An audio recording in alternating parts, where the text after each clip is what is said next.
Hey, what's up? I'm a little pissed right now.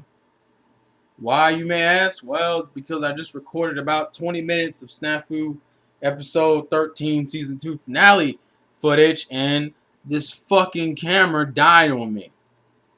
So all that footage is gone or stuck in this bullshit ass limbo where it wasn't saved, but it still exists. So I'm gonna do it over again. So if this video is longer than my usual long videos, that's why I'm gonna touch base with every fucking thing I can, because if there ever is a season 3, it won't happen for a while because they've covered every volume. The anime has covered everything. Fucking volume 11 just came out and it's already covered it. So fuck it. So let's start from the beginning. I just talked about this, so it's going to feel a little redundant from my position. Alright, start from the beginning. Stagnation. Yui is a selfish, selfless girl. And yes, I do mean that the way I said it. She's a selfish, selfless girl. What I'm specifically referring to is the ending, because the ending is the most important part. Everything else kind of builds to it, but the ending is the part that we need to talk about the most. And we were waiting for translations because everybody lost their goddamn mind. People thought that originally what Yui was doing in this scene was doing a confession, as well as submitting this proposal that they freeze the relationship, which is essentially the problem they had right before the "I want something genuine" scene. The difference now is that Yui's actively choosing it versus it just kind of accidentally happening through bad fucking decisions based primarily on Yukino and Hikigaya's part. Why is Yui choosing stagnation? Why does Yui want stagnation, you might be asking? Well, it's simple. Yui doesn't want things to change. She is emotionally, she is more mature than Hikigaya Yukinosha. She is aware that if things progress any further than it currently is, one of them, if not all of them, are going to get hurt, and that relationship will break the fuck down. That relationship, and this happens with any triangle, love triangle, will not exist. If they were just friends, it wouldn't be an issue. But that's not what the current issue is. Yuki knows on her personal shit, but the main crux of it all is this. If they progress and keep changing and growing, they won't stay that way. That cult will die. That cult will die. That group, their current relationship will die.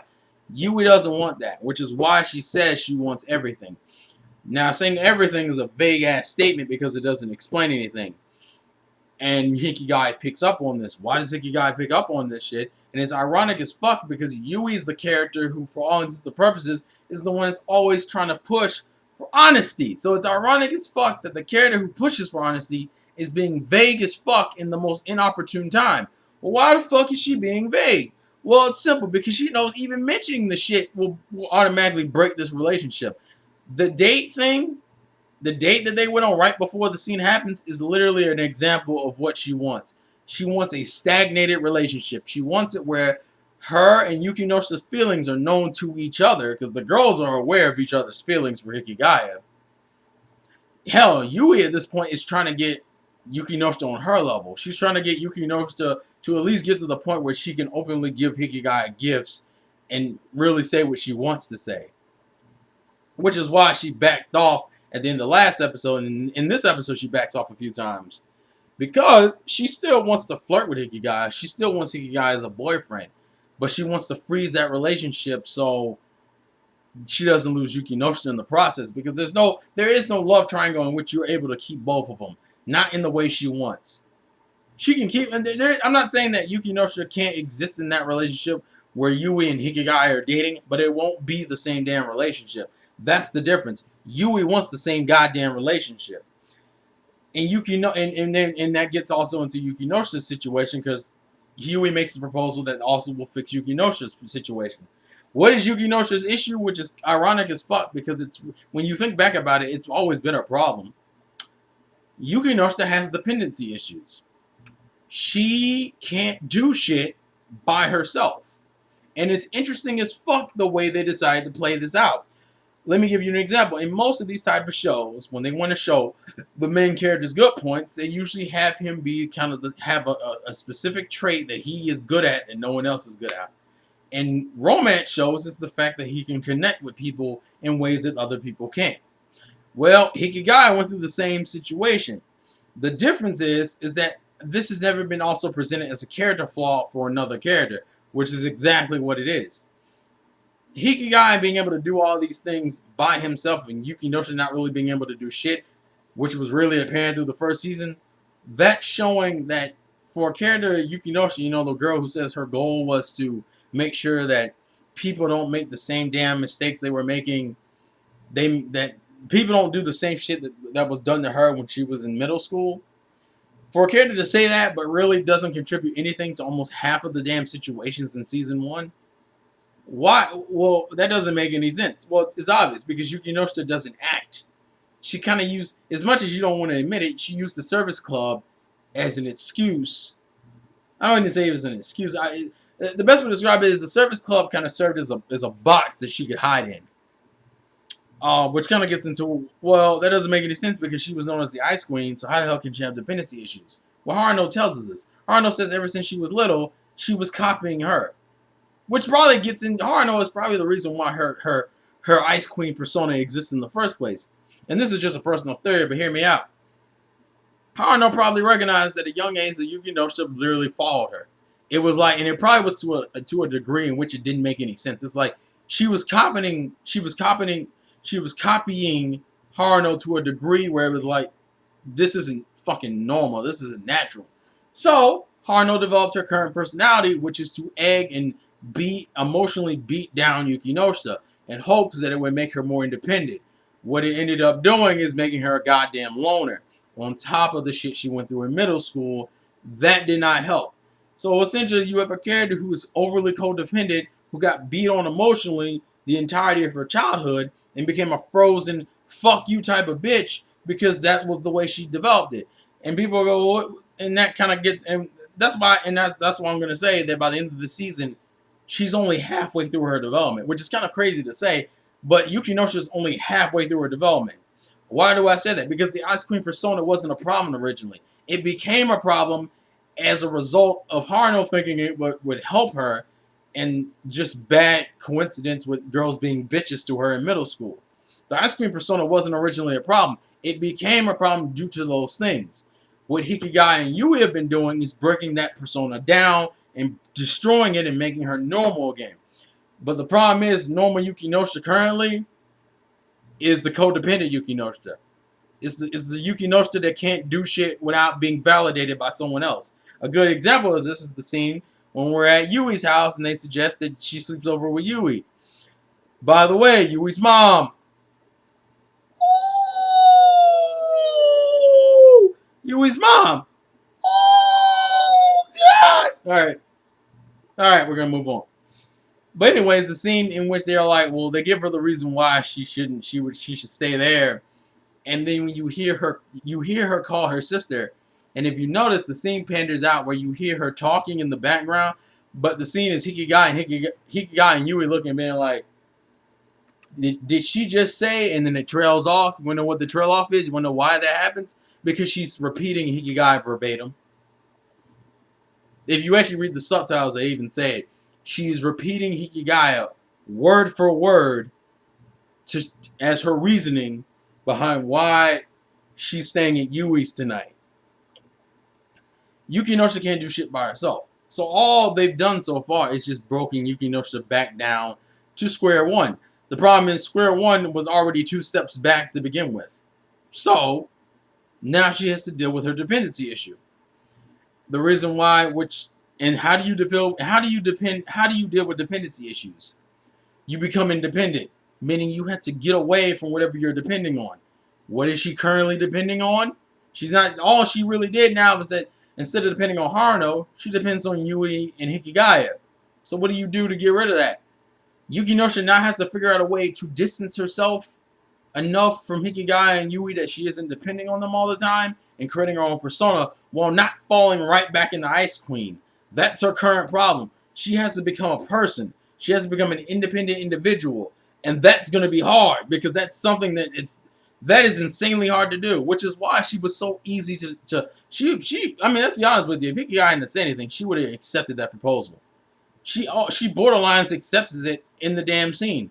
Why? Because that's her personality currently. That's why you would kind of talk shit about herself, because that's kind of an underhanded technique. It's like, you know she's codependent right now. You know she can't really emotionally make decisions on her own. So what you're essentially saying is, I'll make all the decisions for you. I'll take Hickey, and we'll keep our friendship the same.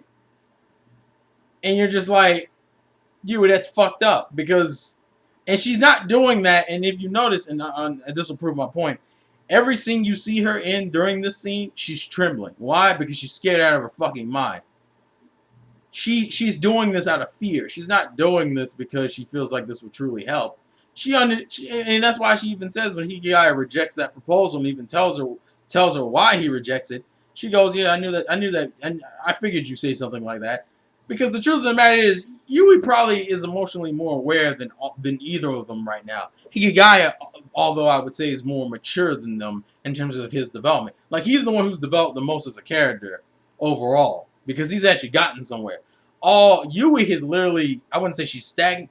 Yui's issues haven't been addressed until now, because Yui's issues haven't become apparent until now. And Yukino has just gotten back to square one. Hikigai literally is actually making progress forward, although tiny steps. He's still making progress forward.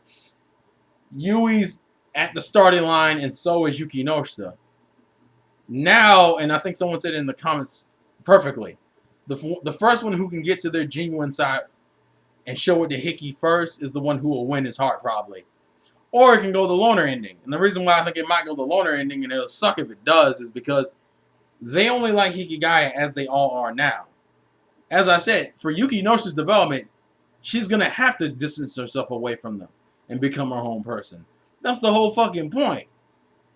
Like, and that may change her personality. Her crush right now on Hikigai might be literally just based behind, oh, that's because I'm currently dependent on you. Like, you can't tell if her crush right now might be just based behind her dependence on Hikigai, and not because she actually is in love with Hikigai. Although I'm more inclined to believe that she is in love with Hikigai. But when you become independent, it reminds me of Madaka Box. Madaka Box did something similar to this, where you couldn't really tell you knew Zenkichi's feelings for Madaka were real, but you couldn't tell Madaka's feelings for him were real. And so they had that arc in which he beat her, and then he's like, look, you have to figure out what makes you happy. You need to go do your own thing for a while. And then she went and did her own thing, and then the next arc it was like, yeah, I'm in love with you. It's the same thing. Yukino has to become her own person. How they're going to approach it in this series, I don't know, but it may not lead to that same ending that, oh, I'm still in love with you. She may not be in love with him. She doesn't know if her love for him is genuine yet. And that's the whole thing. Yui's, I think, is genuine. Because Yui's issue won't be becoming independent. It will be her accepting the fact that she has to pick something she wants more than anything.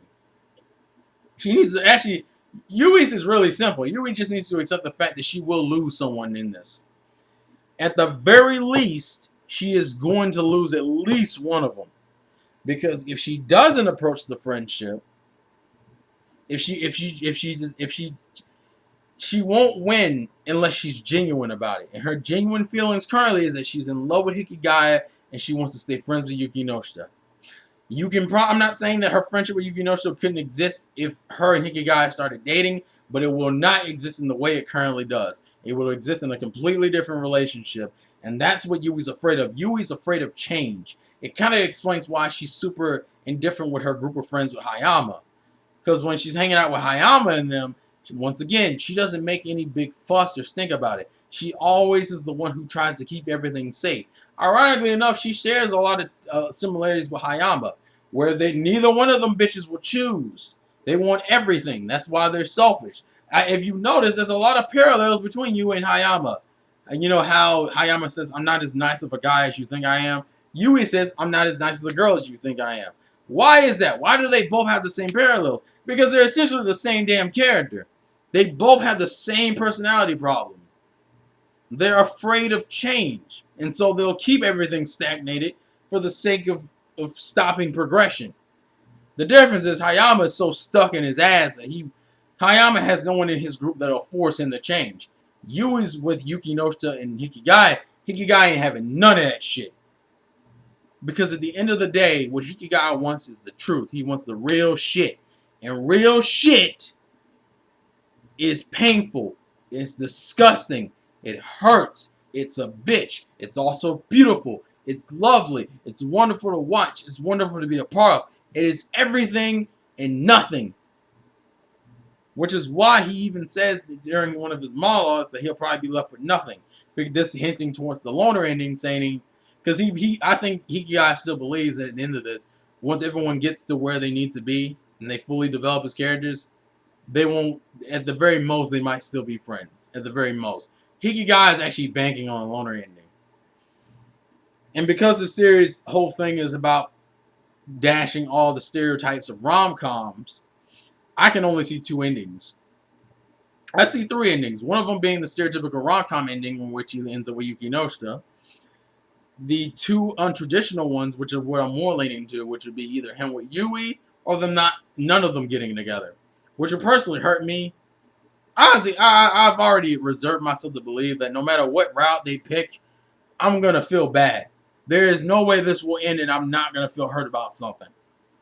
Because this is going to end realistically. And realistically, this won't turn out well for all these characters. At least not in the way I want it to.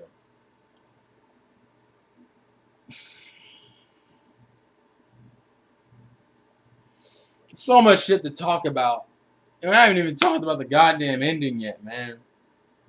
Fuck. Because the ending itself is probably the worst part of this episode. It's probably the worst and the best part. What I mean by that is, she's willing. Yukino opens up and gives her request. The bad problem is that we never hear what it is, which to me, unfortunately, means, and I hope Volume 11 in the light novels don't end this way, which I think it probably does. When it ends this way, that means that something heavy is about to happen. I actually think Volume 12 will be that volume that will essentially break it down. They will destroy this current relationship, and all of it is. The only thing that really we don't know is how it's going to do it, but it's going to break that relationship down. And they're all going to suffer in one way or another. Yukinoshi's going to have to distance herself to become independent and not as codependent as she currently is.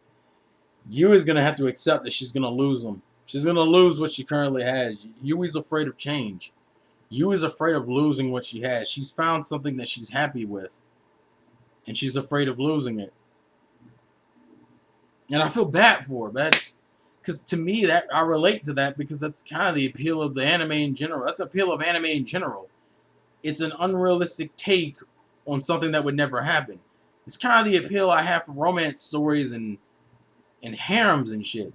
Those are both unrealistic stories that will never play out the way they are. No one's high school life will never play out like most of these fucking shows.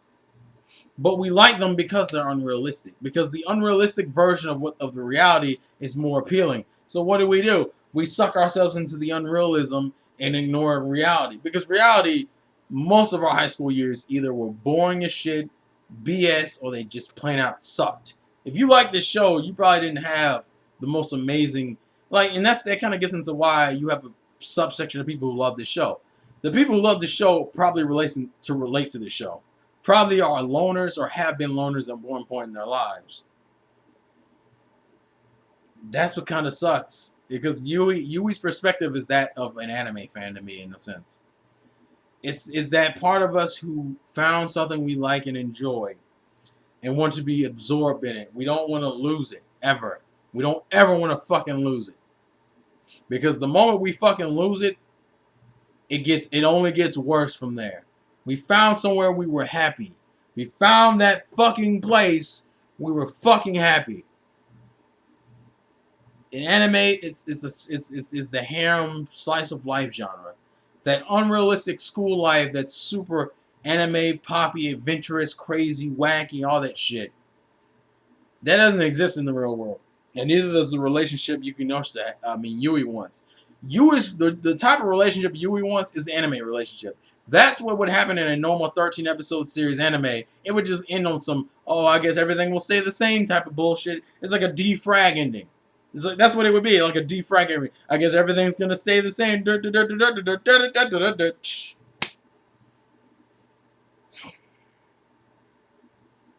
So it kind of hit me. It hit me. I just realized it hit me harder than I thought it did. You can't have that, and it hurts me to fuck. Yui can't have that. What Yui wants is what most anime fans like.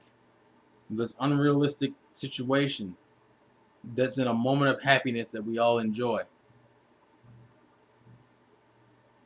And she can't fucking have it because it's unrealistic. And because it's not the truth. The truth is so much harsher than that. The truth is, Hikigai will pick one or none of you. That relationship will break down, and you will all become completely different people who may not even want to be around each other anymore.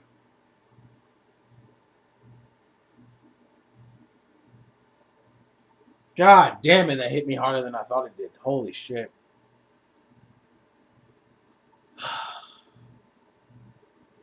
Hikigai's development will lead him to a normality sense. He'll still probably have his dark sense of humor, but he won't be... He already isn't the same Hikigai he was in Season 1. Yukino will become more independent, but become a likable independent. She'll pretty much be a perfected version of what she was in the beginning of Season 1.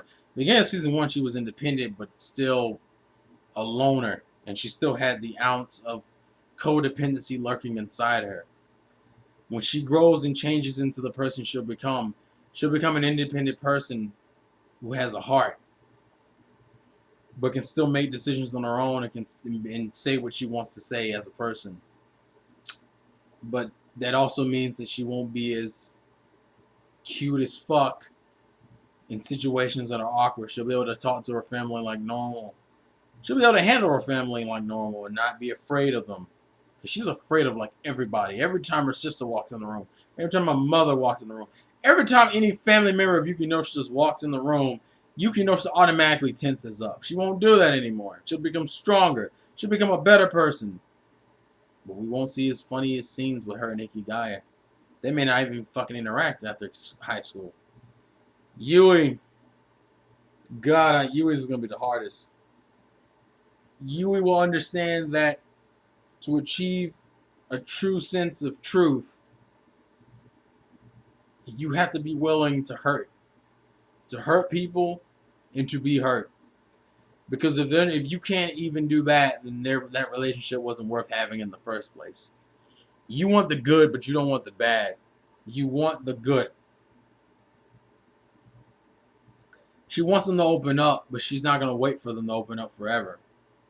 So she'd rather take what she can get now and run with it. It's like it's like gambling, and she's afraid of losing.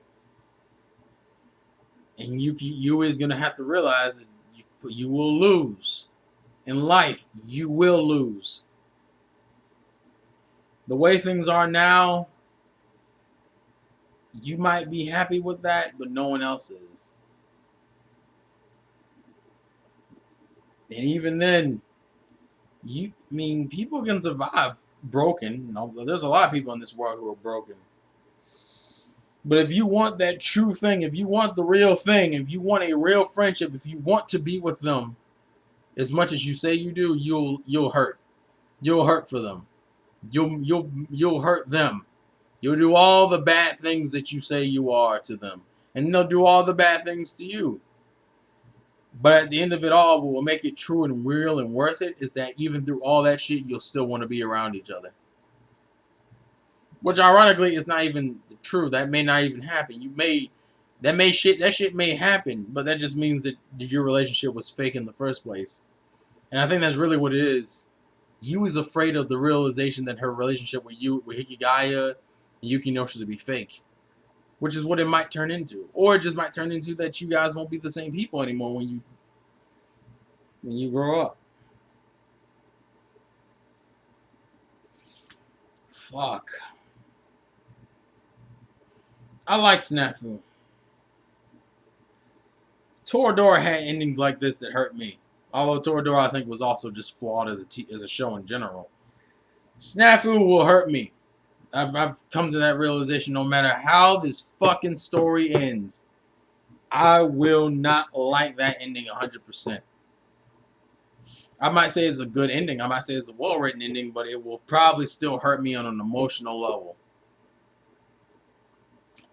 But if I wasn't willing to watch that shit to the end and enjoy it, I cannot call myself a fan of this fucking show.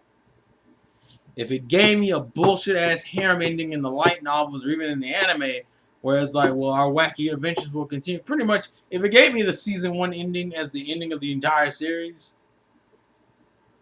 I can't say I like SNAFU because that's not what SNAFU represents. SNAFU does not fucking represent superficial bullshit. It represents breaking that shit down and showing you how this shit really is. It will continue to challenge the norms and show you the ugly and the beautiful side of every single type of relationship you can have. So when it does end, when the light novels end, the story ends, and the relationships and the people have their final setting place, as long as it's SNAFU, I'll take that pain and move on with it. Because that's the point of fucking life. The point of life is to take that pain and keep moving forward. If you're not willing to take the pain, you're living in a goddamn delusion. And life is already limited in itself, so why the fuck would you want to live in a goddamn illusion? Anime is fun. Anime is enjoyable. But it's not life. It's just a part of it. It's a very small part. I feel like this review got way too fucking real, way too fucking quick, man. But the shit hit me because I just realized what the fuck. That also makes me feel like they're not gonna. It will be a loner's ending, and I hate that because I don't want it to. I want them to be, man. That's how much I'm invested. I want these characters to be happy. Fuck.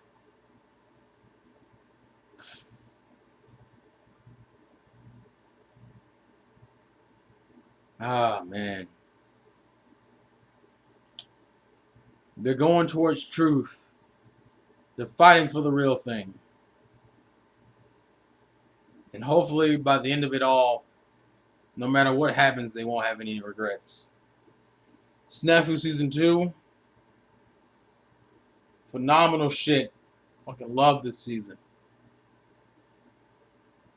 You may hurt me like a lot of other goddamn shoujos hurt me in some of their endings. But the one difference between you and the other ones is I can say you guys were fucking completely worth it. I'll say I won't regret that damn decision.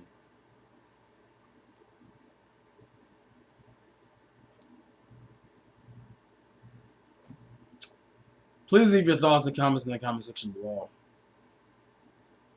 This has been the Insane Game Freak, Terrell Game Vlogs. Vlogs again from your boy Terrell. I don't know if we're ever gonna get a season 3.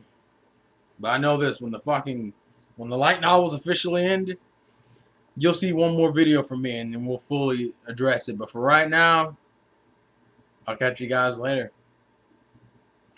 Let's look forward to the next season of anime. And some more delusions to insert ourselves in.